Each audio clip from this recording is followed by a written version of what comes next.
GT holidays தென்னிந்தியாவின் number 1 travel பிராண்டுன்னு award வாங்கின ஜிடி ஹாலிடேஸ் வர்ற சம்மர் ஹாலிடேஸுக்கு ஏப்ரல் மாதத்தில் 9 டேஸ் யூரோப் மற்றும் ஆம்ஸ்டர்டாமுக்கு லக்ஸூரியஸ் குரூப் டூர் அரேஞ்ச் பண்ணியிருக்காங்க.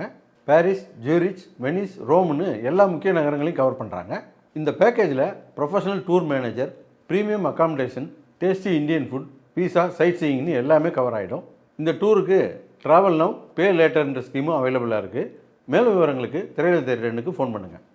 பியாண்ட் பிக்சர்ஸ் தயாரிப்பில் மரியாராஜா இளஞ்செழியன் இயக்கத்தில் ஜஸ்டின் பிரபாகர் இசையில் ஜி.வி. பிரகாஷ், ஸ்ரீ கௌரி பிரியா, ஜார்ஜ் மெரியன், அபாஸ் நடிக்கும் ஹாப்பிராஜ் உங்கள் அபிமான திரையரங்குகளில் மார்ச் 27 முதல். Welcome to Tamil talkie start. இன்றைக்கி நம்ம திரைவிமர்சன நிகழ்ச்சியில் இயக்குனர் ஆதித்யா தர் இயக்கத்தில் வெளியே வந்திருக்கிற துரந்தர் பார்ட் 2 த ரிவெஞ்ச் படத்தை பற்றி பார்க்க போகிறோம்.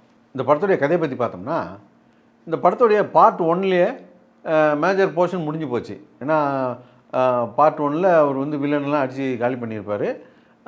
அதுக்கப்புறம் பார்ட் 2ல் என்னடா எடுக்க போகிறாங்க அப்படின்னு சொல்லி தான் இந்த படத்தை பார்த்தோம். ஏன்னா இந்த படத்தில் யார் யாரை இவர் கொள்கிறாரு, ஏன் கொள்கிறாரு அப்படிங்கிறதுக்கான அர்த்தமெல்லாம் உங்களுக்கு பார்ட் 1 பார்த்துருந்தா தான் புரிய வாய்ப்பு இருக்குது. அதனால் பார்ட் 1 பார்த்துட்டு இந்த படத்தை பார்த்தீங்கன்னா இந்த படத்தை பார்க்குறதுக்கு உங்களுக்கு ஒரு ஈஸியாக இருக்கும். ஒரு புரிதலுக்காக பார்ட் 1னுடைய கதை என்ன அப்படின்னு சொன்னால், இந்தியாவில் வந்து பாகிஸ்தான் நேரடியாக நம்ம கூட சண்டை போடாமல் தீவிரவாதிகளை வச்சு நிறையா தொந்தரவு பண்ணிக்கிட்டு இருப்பாங்க. அதுக்கு பதிலடி கொடுக்கணும் அப்படின்றதுக்காக இந்தியாவிலேருந்து ஒரு ஸ்பை அனுப்பி அந்த உள்நாட்டில் ஒரு கலவரத்தை ஏற்படுத்தி அது மூலமாக நமக்கு தகவல்கள் எடுக்கிறதுக்காக ஸ்பை அனுப்பியிருப்பாங்க. ஸ்பையாக போன நம்ம ஹீரோ அங்கே யாராலெல்லாம் நமக்கு பிரச்சனை வருமோ அவங்களோடலாம் தொடர்பு ஏற்படுத்திக்கிட்டு அதுலேயும் முக்கியமான ஒரு தலைவராக இருக்கக்கூடியவர்கிட்ட ஒரு ரைட் ஹேண்ட் மாதிரி ஆகிடுவார். செகண்ட் பொசிஷனுக்கு வந்துடுவார். ஒரு சரியான காலகட்டத்தில் அந்த தலைவரே போட்டு தள்ளிடுவார். இவர் தான் போட்டு தள்ளினாருன்றது யாருக்குமே தெரியாது. இப்போது பார்ட் 2ல் பார்த்தீங்கன்னா ஹீரோ வந்து அந்த செகண்ட் பொசிஷன்லேயே தான் இருப்பார். அந்த ஹீரோ அந்த மெயின் வில்லனுடைய இடத்துக்கு அவருடைய தம்பி தான் இருப்பார். அவரையும் கூட ஒரு தந்திரம் பண்ணி உள்ளே அனுப்பிச்சிடுவார். இப்போது இந்த செகண்ட் பொசிஷனில் இருந்துக்கிட்டே ஹீரோ என்னென்ன வேலைகளை பண்ணார், இந்தியாவுக்கு சாதகமாக என்னென்ன காரியங்களை சாதிச்சுக்கிட்டாரு, அதனால் என்னென்ன பிரச்சனைகளை சந்தித்தார் அப்படிங்கிறது தான் பார்ட் 2உடைய கதை. வழக்கமாக நம்ம ஊரில் பார்ட் 2 எதுக்கு எடுப்பாங்க? பார்ட் 1ல் வாங்கின பேரை நம்ம தலையில் கட்டி காசாக்கிறதுக்கு தான் எடுப்பாங்க.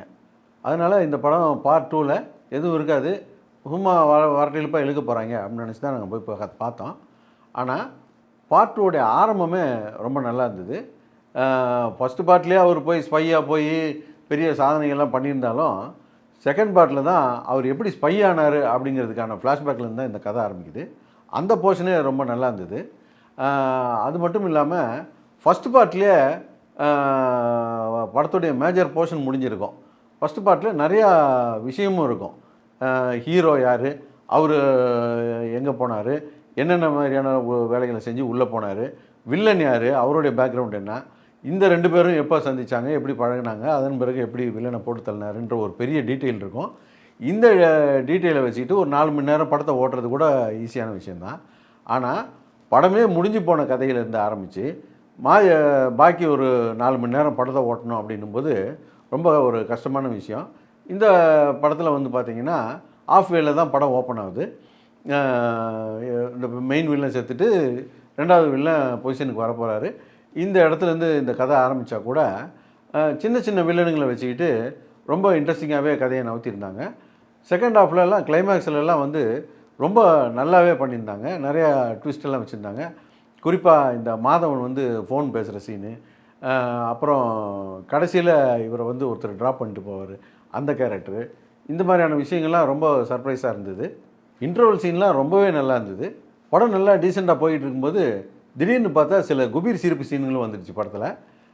நம்ம ஜி கூட இந்த டிமானிசேஷன் கொண்டு வந்து 500,000 ரூபாலாம் செல்லாது அப்படின்னு சொல்லிட்டு ஒரு விஷயத்தை கொண்டு வந்து கருப்பு பணத்தை ஒழிக்க போகிறேன்னு சொன்னார் பார்த்தீங்களா.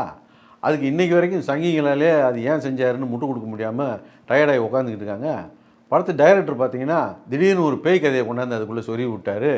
அதை புரியாதவன் பூரா கைத்தட்டி விசில் அடிச்சுக்கிட்டு இருக்கான். புரிஞ்சவன் பூரா கேட்கப்பக்கன்னு தனியாக உட்காந்து சிரிச்சுக்கிட்டு இருக்கான். சரியான குபீர் சிரிப்பாக போச்சு. படத்தில் மியூசிக்கெல்லாம் இவங்க பெருசாக மெனக்கடல. போட்ட மியூசிக் வரைக்கும் நல்லா தான் இருந்தது. ஆனால் குவிண்டின் டாரன்டினோ ஸ்டைலில் பழைய பாட்டெல்லாம் கொண்டு வந்து படத்தில் சொருகி அரபி பாட்டு, அப்புறம் போனியம் பாட்டு எதையுமே விட்டு வைக்கல. எல்லாமே சரியான சிச்சுவேஷனில் போட்டு நல்லாவே இன்ட்ரெஸ்ட் பண்ணியிருந்தாங்க. மொத்தத்தில் இந்த படம் எப்படி இருக்குது அப்படின்னு கேட்டிங்கன்னா, இது ஒரு ஸ்பை த்ரில்லர். இது வரைக்கும் வந்த எல்லா ஸ்பை த்ரில்லர்லேயும் வந்த மொத்த சீனையும் தூக்கி இந்த படத்தில் வச்சுருக்காங்க. எதுவுமே புதுசாலாம் பெருசாலாம் யோசிச்சிட கிடையாது இவங்க. ஆனால் இந்த படத்தை 4 மணி நேரம் உட்காந்து பார்க்க முடிஞ்சதுக்கு முக்கியமான காரணம் இந்த படத்துடைய ஆர்டிஸ்ட் செலெக்ஷன், லொக்கேஷன் இதெல்லாம் தான். அதெல்லாம் தாண்டி ஸ்க்ரீன் ப்ளே ரொம்பவே நல்லா பண்ணியிருந்தாங்க. இந்த படம் எப்படி இருக்குது அப்படின்னு ஒவ்வொருத்தரும் கேட்டிங்கன்னா, ஒவ்வொருத்தரும் ஒவ்வொரு மாதிரி சொல்லுவாங்க. ஆனால் எல்லாரும் ஒட்டுமொத்தமாக ஒன்று சொல்லுவாங்க. அது என்னென்னா, 4 மணி நேரம் படம் எப்படி ஓடி முடிஞ்சதுன்னே தெரியலன்னுவாங்க. GT Holidays, South India's #1 travel company.